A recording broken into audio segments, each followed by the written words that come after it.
Welcome to শূন্যপাঠ। আজ আমাদের আলোচনার বিষয় এনটিএ নেটসেট সিলেবাসের অন্তর্গত ইউনিট 2 অর্থাৎ রিসার্চ অ্যাপটিটিউড।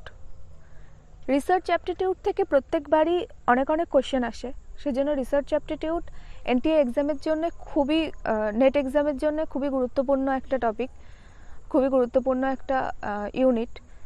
তো রিসার্চ অ্যাপটিটিউডের মধ্যে কি থাকে? Research meanings, types and characteristics, methods of research, steps of research, thesis and article writing, application of ICT in research, research ethics এবং আরও অনেক টপিক থাকে। তো বেসিক্যালি সব টপিক থেকে যে সমানভাবে প্রশ্ন আসে সেটা নয়, কিছু টপিক আছে যেখান থেকে খুবই রেয়ার কোয়েশ্চেন আসে, একটা কি দুটো কিংবা কখনো আসেই না। তো সেক্ষেত্রে আমাদের স্মার্টলি দেখতে হবে, অর্থাৎ প্রিভিয়াস ইয়ার কোশ্চেনগুলো ভালো করে লক্ষ্য করে দেখতে হবে যে কোথা থেকে বেশি কোশ্চেন আসে, কোথা থেকে আসে না। তো রিসার্চের introduction of research, definition of research, meaning of research, এগুলো প্রত্যেকটা নোট বইতে অনেক তথ্য পাওয়া যাবে, অনেক ডাটা পাওয়া যাবে, সেখান থেকে করে নিলেই হয়ে যাবে, কেননা যেহেতু ওগুলো মুখস্থ করার ব্যাপার, ওগুলো মনে রাখার ব্যাপার। তো আজ আমাদের আলোচনার বিষয় types of research. Types of রিসার্চটা অনেক বড় টপিক, সেটা একদিনে শেষ করা সম্ভব নয়। তো আজকে আমরা একটা পার্ট নিয়ে আলোচনা করব। টাইপস অফ রিসার্চে যাওয়ার আগে আমাদের জানতে হবে what is research aptitude. Now research শব্দটাকে আমরা যদি ভাঙি তাহলে আমরা পাবো re and search. What is the meaning of re? Re means again or a new or over again, অর্থাৎ পুনর্বার, নতুন করে। And what is the meaning of search? Search means examine something closely or carefully, অর্থাৎ খুব closely এবং carefully কোনো কিছুর অনুসন্ধান করা। Now what is the meaning of aptitude? Aptitude means ability to do something, অর্থাৎ কোনো কিছু করার জন্যে যে যোগ্যতা দরকার সেটাকেই বলা হয় এবিলিটি। সো রিসার্চ মানে পুনর্বার নতুন কিছু করে, নতুন করে সন্ধান করা কিংবা নতুন করে কিছু খোঁজা। কেন পুনর্বার কথাটা কেন বলছে? কারণ রিসার্চ মানে আমরা যেটা সম্বন্ধে জানি, হয়তো খুব সামান্য জানি কিংবা সামান্যর বেশি জানি, সেই বিষয়টা সম্পর্কেই আরও বেশি যখন জানার আগ্রহ, সেই বিষয়টা সম্পর্কেই যখন আরও কিছু জানার জন্য আমরা সেই বিষয়ের সন্ধান করছি, সেটাই হলো রিসার্চ। আমরা যদি সাহিত্যিকভাবে দেখি, সাহিত্যগত দিক থেকে দেখি, আমাদের সবারই পরিচিত একটা লাইন, অজানাকে জানো, অদেখাকে দেখো। এই লাইনটার সাথে আমরা যদি কম্পেয়ার করি রবীন্দ্রনাথের একটা লাইন, জানার মাঝে অজানারে করেছি সন্ধান, সবাই পেয়ে যাবেন আকাশ ভরা সূর্য তারা, ওখানেই এই লাইনটা আছে, জানার মাঝে অজানারে করেছি সন্ধান। এক্স্যাক্টলি এই লাইনটাই হচ্ছে রিসার্চ। অজানারে জানো এটা নয়, অর্থাৎ যেটা জানি না সেটাকে জানবো এটা নয়, জানার মাঝে অজানারে করেছি সন্ধান, অর্থাৎ যেটা সম্পর্কে আমরা অলরেডি জানি, নলেজ দ্যাট অলরেডি এক্সিস্ট, যেটা সম্পর্কে আমরা ইতিমধ্যেই জেনেছি কিছু, সেই বিষয়টা সম্পর্কেই আরও বেশি করে জানা, আরও গভীরভাবে জানা, সেটাই হলো রিসার্চ। এখান থেকে প্রশ্ন আসে, অনেক প্রশ্ন আসে যে রিসার্চ কন্ডাক্টেড এটসেট্রা। তো প্রশ্ন নিয়ে পরে আলোচনা করা হবে। নাও একটা প্রশ্ন দেখানো হলো, research is conducted to generated new knowledge, not to develop a theory, often research degree, reinterpret existing knowledge. কি কি এটা পরে আলোচনা করা হবে কোশ্চেনগুলো নিয়ে। আজ আপাতত এই মুহূর্তে টাইপস অফ রিসার্চ নিয়ে আমাদের আলোচনার বিষয়। তো টাইপস অফ রিসার্চের ক্ষেত্রে আমরা একটা চার্ট দেখতে পাচ্ছি যেখানে বেসিস অফ ক্লাসিফিকেশন অর্থাৎ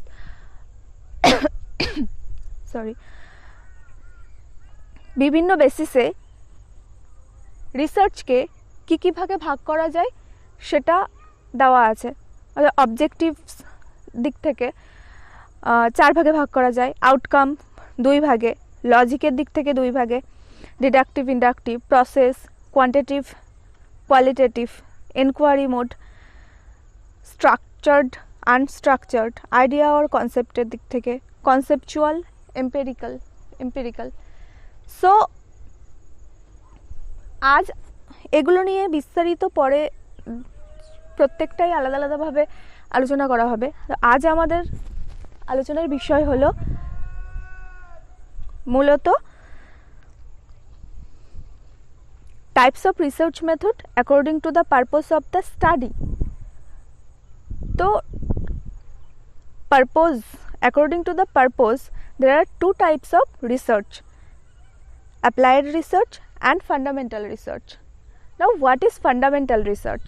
First one is fundamental research. Now, what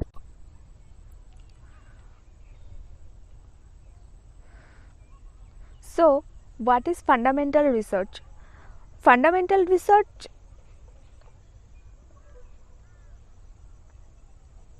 Fundamental research is also known as basic research or pure research. অর্থাৎ ফান্ডামেন্টাল রিসার্চকে বেসিক রিসার্চ অথবা পিওর রিসার্চও বলা হয়, বাংলায় যাকে বলে মৌলিক গবেষণা। Now, fundamental research does not usually generate findings that have immediate applications in a practical level. অর্থাৎ ফান্ডামেন্টাল রিসার্চের কোনো প্রয়োগগত দিক নেই। তো আমরা উদাহরণের সাহায্যে খুব ভালোভাবে বুঝতে পারবো। ফর এক্সাম্পল, সাপোজ আগুন সম্বন্ধে আমাদের কোনো আইডিয়া নেই, আমরা খেলার ছলে কোনো একদিন পাথরে ঘষে যে আগুন বার হয় সেটার সম্বন্ধে আমরা কিছু জানি না। তো হঠাৎ করেই খেলার ছলে পাথরে ঘষতে দেখলাম আগুন বেরাচ্ছে। এটাই হলো ফান্ডামেন্টাল রিসার্চ। অর্থাৎ আমরা নতুন তথ্য আবিষ্কার করলাম, আমরা নতুন জ্ঞান সংগ্রহ করলাম যে পাথরে ঘষা লেগেও আগুন উৎপন্ন হয়। এই যে নতুন তথ্যটা আবিষ্কৃত হলো, এই যে নতুন জ্ঞানটা সংগ্রহ করলাম, এটাই হলো ফান্ডামেন্টাল রিসার্চ আর বেসিক রিসার্চ।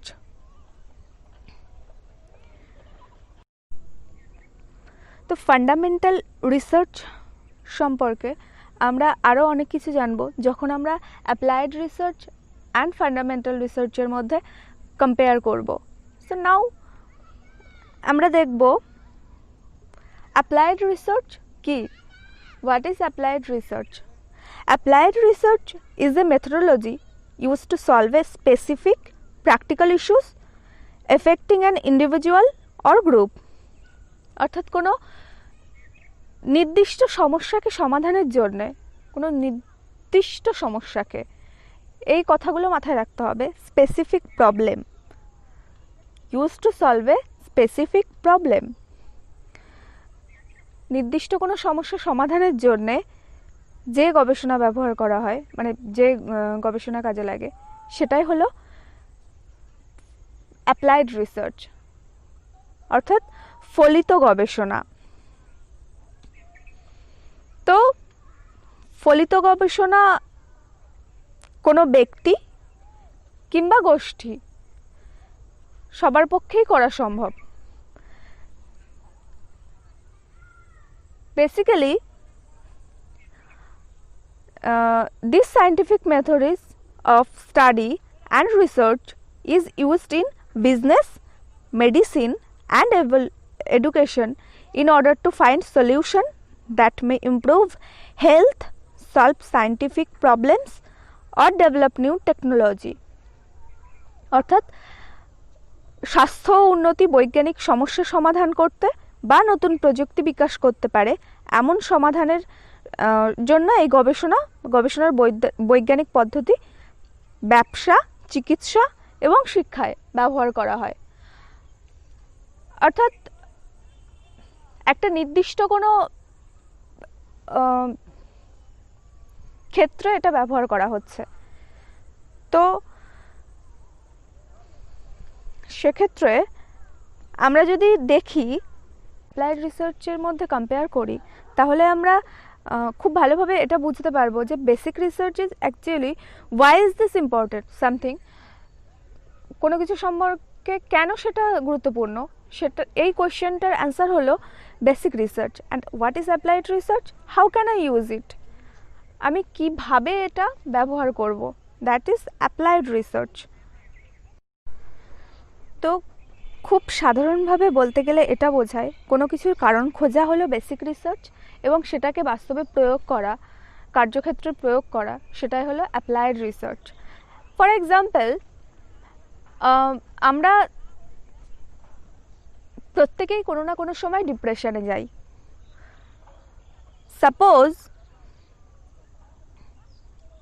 সাপোজ আমরা দেখলাম কোনো একটা ক্ষেত্রে,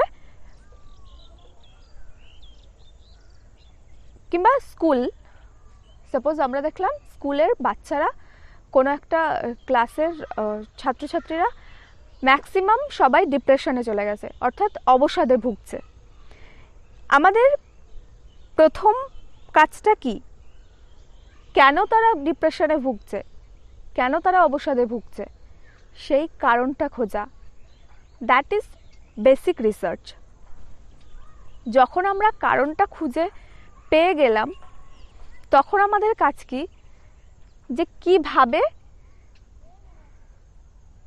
এই সমস্যাটার সমাধান করা যায়। অর্থাৎ হতে পারে যে তাদের পারিবারিক সমস্যা, হতে পারে তাদের ব্যক্তিগত চাহিদার অপূরণ, ইত্যাদি ইত্যাদি কারণ পেলাম। এবার আমাদের কাজ কিভাবে এই সমস্যাগুলোর সমাধান করা যায়, কিভাবে এই সমস্যা সমাধান করে ডিপ্রেশন থেকে তাদেরকে মুক্ত করা যায়, সেটাই হলো অ্যাপ্লাইড রিসার্চ। তাদের উপর সেটা প্রয়োগ করে তাদেরকে ডিপ্রেশন থেকে মুক্ত করানো, সেটাই হলো অ্যাপ্লাইড রিসার্চ। তো আশা করি বোঝা গেছে। এবং অ্যাপ্লাইড রিসার্চের মধ্যে কম্পেয়ার করি, তাহলে আমরা দেখতে পাবো যে basic research individual researcher, applied research employer or sponsor, basic research analytical or theoretical. অর্থাৎ basic research, pure research, fundamental research always theoretical, এর কোনো বাস্তব ক্ষেত্রে প্রয়োগ নেই, এটা শুধুমাত্রই তথ্য। আমরা নিউটনের লর ক্ষেত্রে দেখেছি, নিউটন আপেলের নিচের দিকে পড়ার উপর ভিত্তি করে যে মহাকর্ষ বলের প্রভাবে সমস্ত জিনিস নিচের দিকে পড়ছে, তো এই তথ্যটা থিওরিটিক্যাল, এটা কিন্তু প্র্যাকটিক্যাল নয়। পরবর্তীকালে এই তথ্যটাকে প্রয়োগ করা হয় বিভিন্ন ক্ষেত্রে, তখন সেটা প্র্যাকটিক্যাল হয়, সেক্ষেত্রে সেটা অ্যাপ্লাইড রিসার্চ হয়ে যায়। তো বেসিক রিসার্চ বেসিক্যালি অ্যানালিটিক্যাল অর্থাৎ theoretical, and applied research synthetic আর প্র্যাকটিক্যাল, অর্থাৎ এর বাস্তব ক্ষেত্রে প্রয়োগ আছে। Now motivation for researcher, basic রিসার্চের ক্ষেত্রে intellectual curiosity and satisfaction in advancing knowledge. অর্থাৎ বেসিক রিসার্চের ক্ষেত্রে আমরা আমাদের কৌতূহল নিবৃত্তি করার জন্যে, আমরা আমাদের জ্ঞানকে আরও বৃদ্ধি করার জন্যে, জ্ঞানের পরিসীমাকে আরও বাড়ানোর জন্যে আমরা তথ্যের অনুসন্ধান করি। ফর এক্সাম্পল, আমরা রবীন্দ্রনাথের জন্ম মৃত্যু সম্পর্কে জানি, কিন্তু আমরা রবীন্দ্রনাথ সম্পর্কে শুধু জন্ম মৃত্যু সম্পর্কে জেনেই আমরা সন্তুষ্ট নই। আমরা রবীন্দ্রনাথের সাহিত্যকর্ম, রবীন্দ্রনাথের জীবন সম্পর্কে জানতে চাই। সেক্ষেত্রে আমাদের কি করতে হবে? সেক্ষেত্রে আমরা বই পড়ব, রবীন্দ্রনাথ সম্পর্কে যত যত থিওরি আছে, বই আছে, সেগুলো সব পড়ব। অর্থাৎ আমরা জ্ঞান আমাদের কৌতূহল নিবারণের জন্যে, আমাদের জ্ঞানটাকে বাড়ানোর জন্যে, আমাদের আগ্রহের জন্যে আমরা রবীন্দ্রনাথ পড়ছি, রবীন্দ্রনাথকে নিয়ে লেখা যত বই পড়ছি। তো এটাই হলো বেসিক রিসার্চ। অর্থাৎ বেসিক রিসার্চে আমরা আমাদের জ্ঞানকে বাড়ানোর জন্যে, আমরা আমাদের কৌতূহল নিবারণের জন্যে আমরা তথ্য সংগ্রহ করি। অ্যাপ্লাইড রিসার্চের ক্ষেত্রে কি? Commitment to promote public welfare, অর্থাৎ সামাজিক উপকারের জন্যে, অর্থাৎ সামাজিক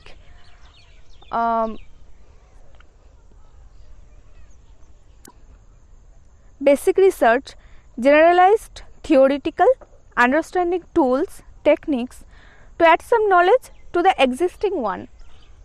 আমরা আগেই জেনেছি যে আমরা যেটা সম্পর্কে হালকা জানি, সামান্য জানি, সেটা সম্পর্কে আরও বেশি জ্ঞান বৃদ্ধি করাই হলো রিসার্চ। বেসিক রিসার্চের ক্ষেত্রে সেটাই, আমরা যেটা সম্পর্কে সামান্য জানি সেটা সম্পর্কে আরও বেশি জ্ঞান বৃদ্ধি করা, সেটা সম্পর্কে আরও জ্ঞান অর্জন করা, সেটাই হলো basic research. To add some knowledge to the existing one, অর্থাৎ যেটা এক্সিস্ট করে অলরেডি সেটা সম্পর্কে আরও একটু জানা, that is basic research. Applied research কি? Effective reduction of social problem to find out solution for the problems at hand, অর্থাৎ সামাজিক কোনো সমস্যা সেটা সমাধানের জন্যেই এই রিসার্চটা কার্যকরী। যেমন আমরা উদাহরণ দিলাম যে অবসাদে ভোগা, ডিপ্রেশনে চলে যাওয়া, সেটা একটা সামাজিক অসুবিধা। বর্তমানে সবথেকে ভালো এক্সাম্পল দেওয়া যেতে পারে যে করোনা সম্পর্কে। করোনার প্রতিষেধক আবিষ্কার, করোনার ভ্যাকসিন আবিষ্কার, সেটার জন্যে তো রিসার্চ এরিয়া কি? বেসিক রিসার্চের ক্ষেত্রে ল্যাবরেটরি, অ্যাপ্লাইড রিসার্চের ক্ষেত্রে রিয়েল ওয়ার্ল্ড সেটিং। অর্থাৎ বেসিক রিসার্চ ল্যাবরেটরিতেও হতে পারে কিংবা কোনো প্লেসেও হতে পারে, সবসময় যে ল্যাবরেটরিতে হবে তার কোনো কথা নেই, কিন্তু অ্যাপ্লাইড রিসার্চটা ল্যাবরেটরিতে হওয়া সম্ভব নয়, এটা ফিল্ডেই হয়, অর্থাৎ একদমই কার্যক্ষেত্রে। Now utility. Basic research universal, applied research limited. অর্থাৎ বেসিক রিসার্চ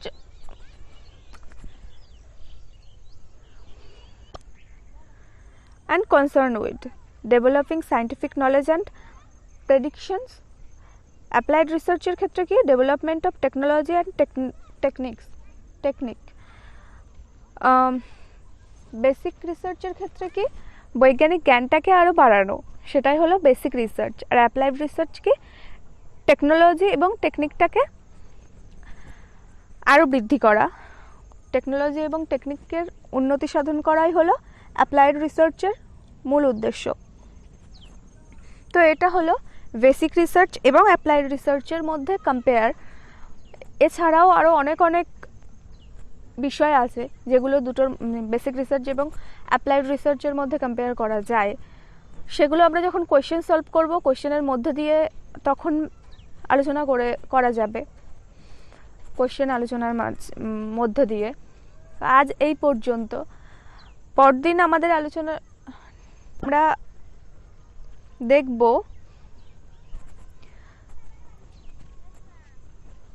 ডেসক্রিপটিভ রিসার্চ। ওকে, আজ এই পর্যন্ত। কারো বুঝতে কোনো সমস্যা হলে অবশ্যই কমেন্ট সেকশনে জানাতে পারেন।